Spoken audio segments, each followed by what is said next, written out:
Political columnist Moshe Hill joins the VIN News podcast, and Moshe is here today to discuss whether Biden is only really awful or if he is super duper unspeakably, like worse than monkeypox, awful. Moshe is a senior fellow at Amaria, has a weekly column in the Queen's Jewish Link. His blog is ahillwithaview.com. Twitter account, the one that has not been suspended or banned, is at hillwithview. So Moshe, welcome. Great to have you here. Thank you. Thanks for having me back. And what they need to redefine, they're redefining the word recession. They need to redefine the word Biden to mean anything other than what it means right now. Yeah, it's absolutely ridiculous. I love that not only did they redefine the word recession 2 days before the GDP report came out, but everybody bought into it. So the second the GDP report came out, all the headlines from New York Times, AP News, all that stuff were GDP shows second quarter of negative growth, which some refer to as a recession or may show signs of a recession. Like they all just towed the company line right away. It may signal a recession. 2 days before, what an incredible coincidence. And the part that really makes you crazy is how stupid do they think everybody is? Nobody cares. You put lipstick on a recession, it's still a recession. People still can't afford gas. They still can't afford groceries. They have to wait 6 months to buy a new car. They don't care what you call it. The speed at which words are redefined is actually so scary in a way. Like I remember a couple years back with when Amy Coney Barrett was getting during a confirmation hearing, and Mazie Hirono, she said like a word about like preference or something like that. And Mazie Hirono said, like, well, that's not actually accurate, whatever. And like within minutes, the dictionary changed it to show what Mazie Hirono said. And like the speed at which we redefine language and we throw it around so often, Orwellian. It is scary how 1984 has become prophecy at this point. Like it is, things are getting changed. You have words coming in, words going down the memory hole. Newspeak, it is crazy. If you haven't read that book, you have to read it because your mind is gonna get blown. Yeah, when you're reading it, you're like, this is happening. You're actually right. I mean, it reminds me of the Ministry of Truth. I mean, Biden appointed a disinformation czar who she literally was in charge of his disinformation against Trump during the campaign, and that's what qualified her until she was exposed, for being, all of her baggage. Absolutely, yeah. And then they brought it back like quietly under a different name, and it's kind of happening, but it's kind of not happening, and like it's ridiculous. It's insane. So I really want to ask you, we'll get back into the Biden stuff. I want to ask you about local politics, about New York politics. You recently wrote a column about Lee Zeldin, and you almost gave me like some hope and optimism, which I'm really terrified to have. You really think Lee Zeldin has a chance in New York? So under normal circumstances, with a half normal president, even a Democratic one, and a half decent economy, even like, what we had under Obama, which was not negative growth, but like very, very slow growth. Like it should have been like 3% growth. It was really like a little above 1. Like under those circumstances, I would give any Republican a 5% chance of winning in New York. But with this president, with this governor from New York, after the scandal with Cuomo, with the lieutenant governor that she originally picked who was sent to prison, with the recession going on, with high gas prices, with the crime that's been happening where we have one-party rule, I'm not saying that it's a 50-50 shot. I am not saying that he's going to win this, but he has 6 to 8 times more chance. So I would say like a 30 to 40% chance of winning, which is far and beyond what a normal Republican would have in any other year. So if it's going to happen, it's going to happen this year. And we have to, in New York, we have to flood the voting booths. We really do. Any Democrat who is sick of this one-party rule, any independent who didn't show up during the last couple of elections because they're like, what's the difference? It's Democrat, it's blue, who cares? And especially any Republican who is in New York has to show up in November because it's the only chance we have. Yeah. And I think that the Democratic Party is not motivated to come out to vote. People are looking at the primary numbers and finding, oh, well, there's so much primary numbers came out for Kathy Hochul. But if you compare those primary numbers with the primary numbers that were for Cuomo in the previous cycles, it's not that much. It really isn't. Like, it's like half of what it was. So there is some hope. I wouldn't get your hopes up. This is New York, after all. The Manhattan, New York City has 8 million people in it. So it's a very, very tough climb. But if anyone could do it, I think Lee Zeldin could do it. Yeah, look, and I tend to agree with you. Again, I hate the fact that you're getting my hopes up here because I get optimistic and then I'm setting myself up for a letdown, kind of like I'm still waiting for like John Durham to like indict James Comey type of thing, you know? And the Mets, I mean, I have people convincing me that the Mets are going to win it all. I've been through this rodeo way too many times. I get optimistic and then I get crushed. So I'm like waiting for the shoe to drop. But I tend to agree with you. Look, it's going to be a very low turnout in New York State, I have no doubt, because it's not a presidential year, and people, Hochul, she was never elected even the first time. She has very low popularity rating. Like you said, the crime rates, Democrats are not going to show up. If every Republican theoretically showed up, I agree with you. Like, there's way better shot, way much more of the perfect storm than we have seen in many, many years. I want to dive into some of the actual issues from the Frum Jewish perspective here for a moment. As a Frum Jew, I cannot fathom why anybody would endorse or support Governor Hochul versus Zeldin. Let's look at some of these issues where Hochul's on the wrong side. Substantial equivalency standards, where they want to impose these secular restrictions on yeshivas, where Hochul technically has not taken a stand, but we all know what that means. Zeldin is very supportive of yeshivas. The surge in anti-Semitic hate crimes, which is a direct result of Hochul's policies. The abortion issue is in play now. All the gender insanity, which maybe technically doesn't impact private schools and yeshivas, but there's a culture that is brewing, and that's thanks to Democrats like Hochul. And now, by the way, I'm sure you're aware, this Governor Hochul, she banned following the Supreme Court ruling about concealed carry permits. Hochul actually banned concealed carry in houses of worship in addition to businesses, so that prevents shuls from arming congregants. So it's like on every issue, Hochul's on the wrong side when it comes to what the Orthodox Jewish community cares about. Zeldin's on the right side. Yeah, and as you can tell by my T-shirt and my kippah sruga, I'm more modern Orthodox religiously, but the notion that any of these policies are quote unquote pro-Jewish. Now the issue is that we have three kinds of Jews, I guess you would say, in New York. You have the yeshivish Hasidic Jews, which would look at any of these policies and immediately balk. Yeah, you have the community. Yeah, exactly. You have the non-religious Jews who are very pro all this stuff, who are reform, conservative, like they're very pro a lot of these issues. They're the ones who are writing columns saying, "Oh, abortion is a Jewish value," and guns should be, yeah. And then you have the modern Orthodox community, which is probably split, I would say, 65-35. Towards the more religious view, where these things are ridiculous, these things are crazy. But a lot of people in the Jewish community, let's look at the school issue for a second. A lot of people in the Jewish community are like, well, it's really terrible what these Hasidic communities are doing and what these Orthodox, these yeshivish communities are doing, that they're not really teaching their kids. And they don't realize that where they see a dog whistle in every single thing Trump says, where they see 10 steps down the road in every single Republican policy, they can't see one step away from their own yeshivas, their own schools, their own modern Orthodox schools being regulated up to wazoo if this stuff passes. They see it as it's going to hit the Hasidic community, it's going to hit and we don't have so much a connection with them. Forget about the fact that like probably everybody is related to each other. Like let's put that aside. So you do have a much stronger connection than you like to think you do. Right.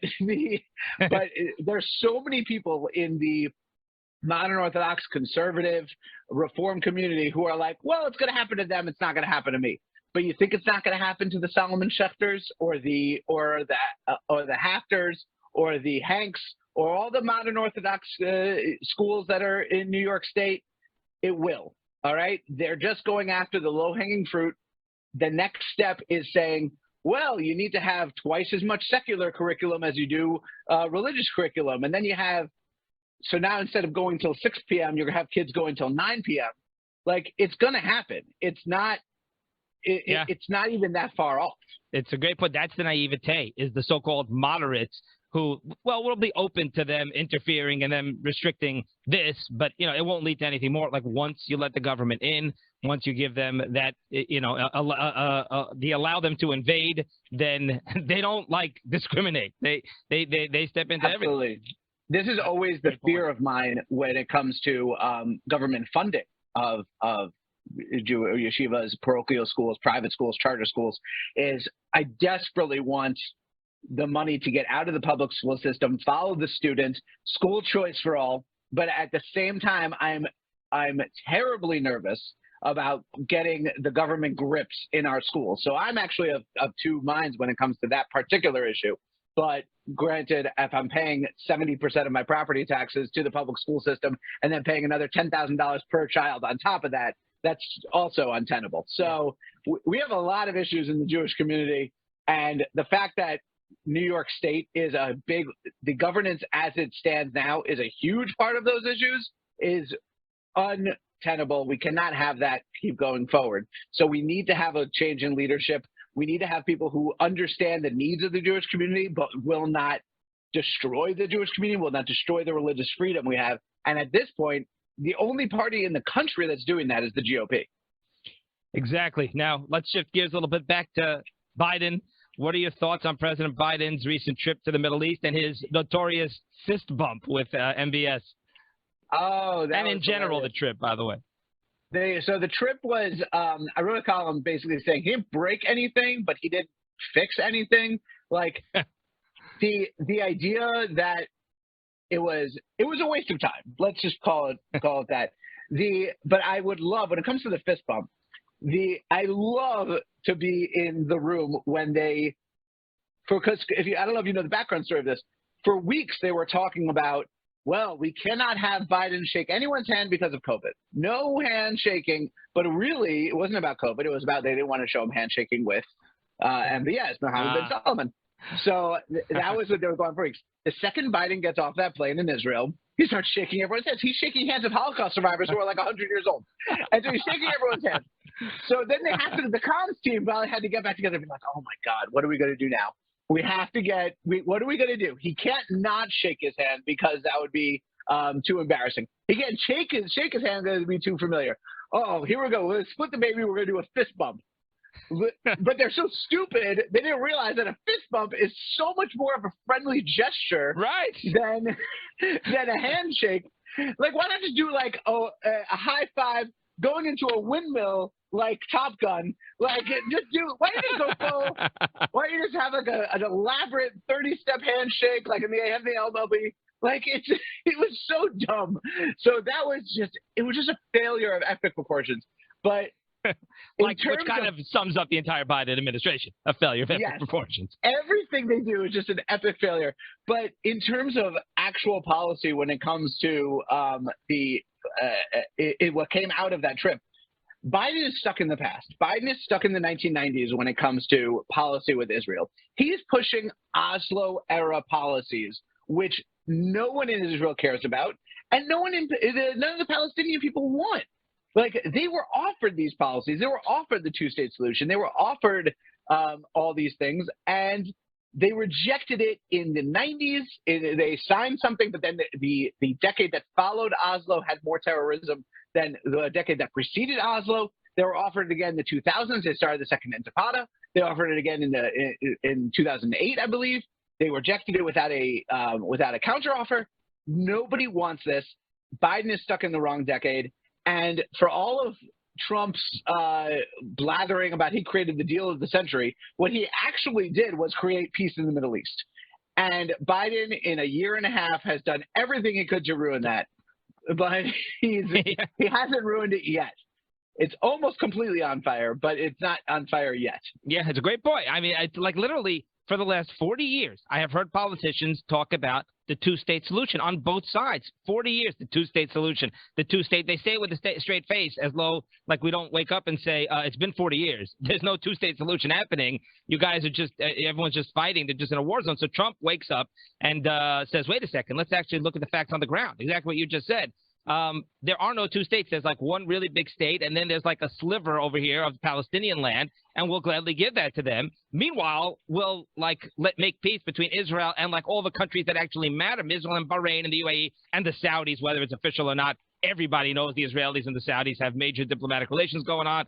And like everyone went crazy on Trump. Like how could Trump do that? How could he like just marginalize the Palestinians like that? All Trump did was like hold up a mirror and say, here, guys, this is the situation. It already is happening. Let's just call it that. Absolutely. And the issue with the rhetoric of our preferred policy is the two-state solution, or our goal is the two-state solution.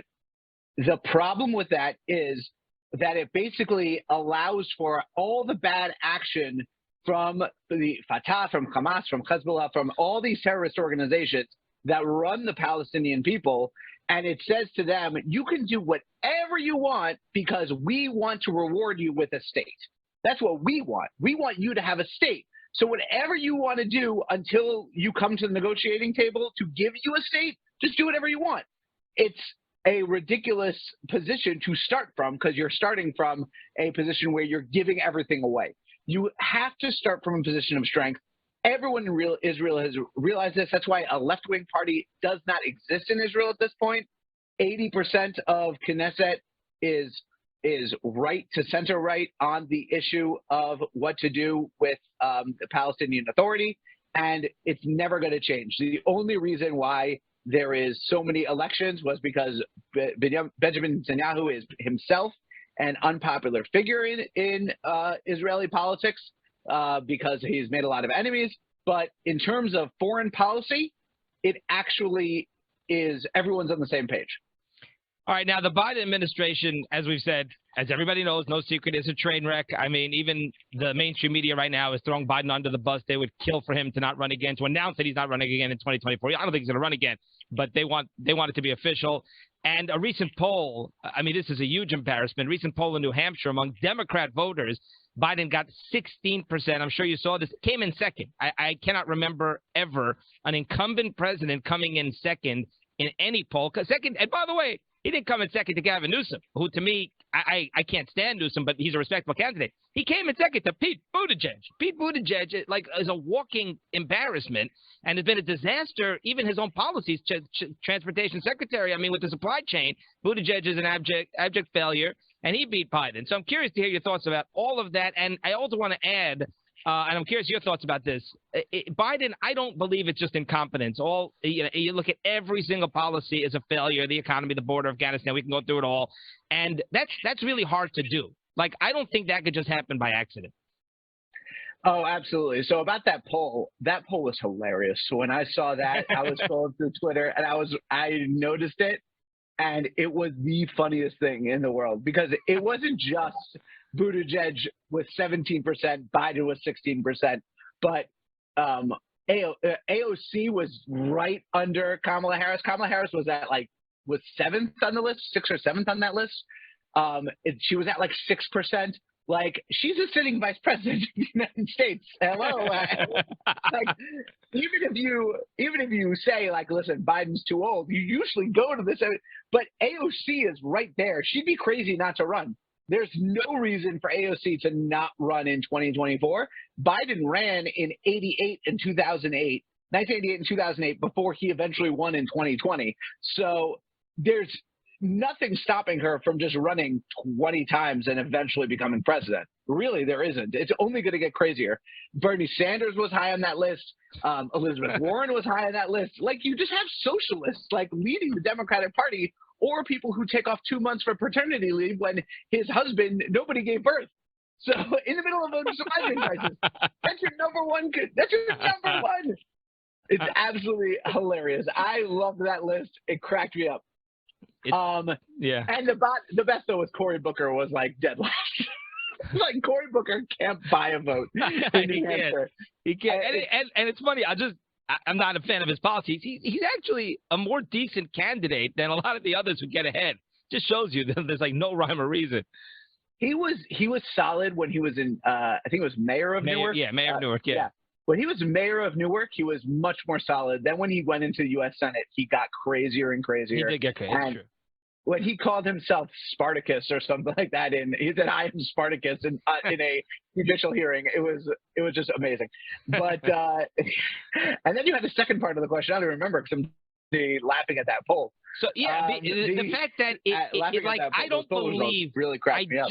I just don't believe that it's yes, by accident. I believe this is by design. I believe that they tanked the economy, and I don't know if that's at this point considered the popular or mainstream view or a conspiracy theory. But they know that if you pump trillions of dollars, print trillions of dollars, pump it into the economy, it's going to lead to more inflation. The inflation was not transitory, and I think they just want the whole country to be a welfare state. So I will quote Barack Obama when I say, but I will change one word: never underestimate Joe Biden's ability to mess things up. I cleaned it up for the podcast. Yes. But you can't underestimate his ability to mess things up, and they are just listening to economists who have been wrong every single step of the way. But the beautiful thing about politics is you can be wrong your entire career and still move up. Look at Anthony Fauci as example number one. You could be wrong about so many things for so many decades and become the highest paid bureaucrat in the history of the country. And that is true with a lot of Democrat economists. You can be wrong about inflation. You could be wrong about recession. You could be wrong about the stock market. And yet, when they come to you and say, hey, if we pump more money into this place, will the recession go down? Oh, yes, of course. It'll, according to these projections and yada, yada, yadas, then of course it'll go down. Absolutely not. I don't buy it. Any first year Econ 101 student will be able to look at this stuff and say, what are you talking about? This will not work out.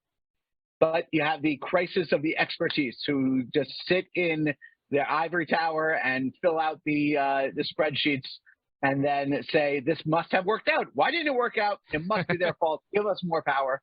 And yes, that's exactly what it is. It's amazing. I mean, they're running the United States of America, and this is it. I mean, it could be like a comedy television show. A last question. If Trump runs again, number one, does he win the primaries? And number two, is he the strongest candidate in 2024? Would you prefer Ron DeSantis or Marco Rubio? So very different questions. So if Trump runs again, he will be the candidate. I think that all the strong contenders that we have, which we have such a deep bench, it's actually crazy. We can go, we have 10 people who would be amazing at the job, and they're young. They're in their 40s. We have a bench that goes for the next 2 decades, and I'm very excited about it. But if Trump runs again, all those people will say, I'm backing off. It is not worthwhile getting into a mud fight with Donald Trump over the primary. The only ones who will run against Donald Trump you'll have your Adam Kinzigers and your Liz Cheneys, and they would run against Trump and they'll get destroyed. So if Trump runs again, he will win the primary. And I think what he does in the general, it always depends because he's still a very unpopular figure. And that is why I don't want Trump to not run, because I don't think he would do a great job in his second term. Or even though he is going to be very old, I'm not saying that that's a great thing, but it's also not a deal breaker for me. The thing that kills me is that he's so unpopular and he's so toxic as a personality that he will turn off so many people who will vote Republican in 2024. That's my feeling. And actually other people are like the exact opposite. No, he's going to bring those people out, or he's going to bring out all of the base and all that kind of stuff. So that's definitely up to interpretation. But if it were up to me, I would want to go into a post-Trump Republican Party that he created, which I like that he created it. The new Republican Party is one that fights, is one that argues back. You have Ron DeSantis, obviously, but you also have Carrie Lake in Arizona. She's doing a great job. I think she's going to win her governorship. You have other people all around the country. You have Byron Donalds down in Florida, who's a great congressman. You have all these congressmen, all these governors, all these senators who have a fight in them that did not exist 7, 8, 9 years ago in the Republican Party, and definitely not 20 years ago in the Republican Party. So I want it to be a post-Trump Republican Party with DeSantis taking the lead, Trump being the kingmaker, saying, this is my Republican Party. These are the people I'm endorsing. This is who my chosen successor is. and just ride off into the sunset. That would be my ideal. But if Trump decides he does have a big ego, let's not forget about that. If he says, I am going for a do-over in 2024, he will be the nominee, and I think that he will likely win. It's going to be very hard for him to walk away. An ego, but also he's a competitor, and he believes he won in 2020, or even if he doesn't believe it, he puts on that image. So, just to walk away, Tim, would almost be like conceding defeat. Do you actually think if he runs, DeSantis will not even run? I don't think DeSantis will run if Trump runs. That's very interesting. Yeah, I think that I think DeSantis may actually be his VP. I think so too. And then they would do 4 years Trump, 8 years DeSantis, which would be Shangri-La. I mean, look at America at the end of 12 years in 2036. It will be a completely different country. And I like, I like what you said about Trump's. Look, I agree with what you said about Trump's negatives. I mean, you have to live in a cave not to realize all the negatives he brings to the table in 2024. Agreed about that. I like the way you made it about his electability versus his policies, because I cannot stand these Republicans who say, oh, what did Trump really do for the Republican Party? Or, oh, another candidate would have. I'm sorry. I mean, declaring the emergency we got with the border wall, the travel ban. I mean, the Israeli embassy move. Trump did things that every candidate before him, every president before him, was terrified to fight the fight, as you said. So I do want to recognize that he did things that nobody else, including probably even Ronald Reagan, who was the most transformative figure in all those years. So I like that, recognizing. Now, you say, but now that he kind of laid the groundwork, now let somebody who's not toxic step in. I'm always afraid people have very short memories, and suddenly they're in office for a year. The media bombards them with all the negative coverage, and they, say, all right, you know what? Let me just be like a safe vanilla moderate. That's my fear, that nobody will have the guts that Trump has. Other than that, that's what's so enticing about Ron DeSantis in particular, because he's already bombarded by the media in Florida and has been throughout COVID. And he is just dominating them. Now, obviously, the national pressure versus he has been getting a lot of national pressure. Let's not tone it down. But obviously, there is no kind of pressure that you get than when you're president of the United States. So, but I think that he has proven himself, because that is an excellent point that you say when you get the pressure from the media. Republicans have learned, and this lesson started in 2012 with Newt Gingrich. It wasn't learned in 2012. But it was learned in 2016. It was continuing to be learned in 2020, that the enemy of the Republican Party is not the Democratic Party. The Democratic Party is a competing interest to the Republican Party in terms of governance. The enemy of the Republican Party is the media. And any Republican who wants to run has to know that. They have to know that the enemy of the party is the media. Great point. That's the only way you can do it. All right, Moshe Hill, we're going to leave it there. Far exceeded all the expectations, which were very high to begin with. This is great. Political columnist Moshe Hill. Thank you. Again, so you're at your senior fellow at Amaria, the weekly column in QJL, hillwithaview.com, which is a blog where a lot of your pieces are up, right? It's updated regularly. I just looked at it this week. And at Hill with View, follow him on Twitter. Anything else you want to plug? I mean, that's pretty much it. My Facebook, I'm on JNS. I've appeared all over the place. Yeah, so that's a syndicated column that goes around and all over the place. So you can't miss me. If you're looking for me, you can't miss me. Okay, I'm looking forward to doing this again. Moshe Hill on the Vin News podcast.